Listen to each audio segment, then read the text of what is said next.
Hello my dear SA biology teachers. ఈరోజు మీకు మన ఏపీడిఎస్సిలో 20 మార్క్స్ కేటాయించబడినటువంటి జీవశాస్త్ర బోధనా పద్ధతులు బయాలజీ మెథడ్స్ టెక్స్ట్ బుక్స్ గురించి చెప్పబోతున్నాను. ఇది BEd first year second year text books అనమాట. సో ఇక ఏమాత్రం ఆలస్యం చేయకుండా వీటి లోపల ఏముందో సిలబస్ ఏంటో ఏమేమి టాపిక్స్ అయితే ఉన్నాయో చూసేద్దాం. ఫ్రెండ్స్, ఇది లేటెస్ట్ టెక్స్ట్ బుక్ అనమాట. దీని యొక్క ఫస్ట్ ఎడిషన్ వచ్చేసి 2022లో ప్రింట్ చేయబడింది. అలాగే ఈ టెక్స్ట్ బుక్ 2024లోనే ప్రింట్ చేయబడినటువంటి టెక్స్ట్ బుక్ అనమాట. ఇది Telugu and Sanskrit academy text book అనమాట. గవర్నమెంట్ టెక్స్ట్ బుక్ ఇది.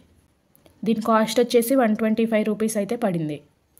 ఫ్రెండ్స్, ఫస్ట్ ఇయర్లో ఈ టెక్స్ట్ బుక్లో మనకి మొత్తం 5 యూనిట్లు అయితే ఉన్నాయి. ఈ 5 యూనిట్లో ఒక్కొక్క యూనిట్లో ఏమేమి చాప్టర్స్ ఉన్నాయో చూద్దాం చాలా క్లియర్గా. వీటిలో ఉన్నటువంటి ప్రతి ఒక్క టాపిక్ కూడా మనకి చాలా ఇంపార్టెంట్. ప్రతి టాపిక్ నుంచి ఒక్కొక్క బిట్ అయితే రావడం జరుగుతుంది. ఫస్ట్ యూనిట్ వచ్చేసి విజ్ఞాన శాస్త్రము పరిచయము. ఈ విజ్ఞాన శాస్త్రం పరిచయం ఫస్ట్ యూనిట్లో మొత్తం మనకి 5 టాపిక్స్ అయితే ఇవ్వడం జరిగిందనమాట.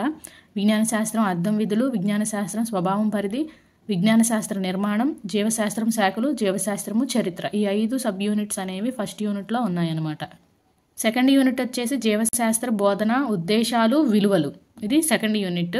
ఇందులో మళ్ళీ మనకి 4 సబ్ యూనిట్స్ అయితే ఉన్నాయి. 4 చాప్టర్స్ అయితే ఉన్నాయి. అవి జీవశాస్త్ర బోధన ఉద్దేశాలు, జీవశాస్త్ర బోధన విలువలు, జీవశాస్త్ర ఉపాధ్యాయుని సామర్థ్యాలు, జీవశాస్త్రానికి ఇతర పాఠశాల బోధనా విషయాలతో గల సంబంధం. ఇందులో మనకి జీవశాస్త్ర ఉపాధ్యాయుని సామర్థ్యాలు ఇది చాలా ఇంపార్టెంట్ టాపిక్ అనమాట. నెక్స్ట్ 3వ యూనిట్ వచ్చేసి జీవశాస్త్ర బోధనా లక్ష్యాలు. ఇందులో మళ్ళీ మనకి 4 యూనిట్లు అయితే ఉన్నాయి.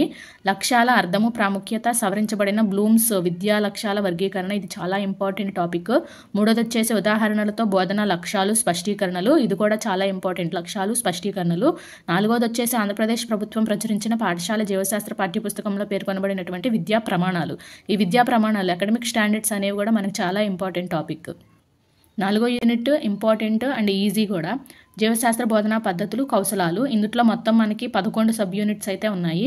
బోధనా లక్ష్యాలు, బోధనా ప్రక్రియలు, బోధనా పద్ధతులు వర్గీకరణము, సూక్ష్మ బోధన, బోధనా నైపుణ్యాలు, ఉపన్యాస పద్ధతి, ఉపన్యాస ప్రదర్శన పద్ధతి, ప్రయోగశాల పద్ధతి, శాస్త్రీయ పద్ధతి, ఆగమన నిగమన పద్ధతులు, ప్రాజెక్ట్ పద్ధతి, దీన్ని ప్రకల్పన పద్ధతి అని కూడా అంటారు.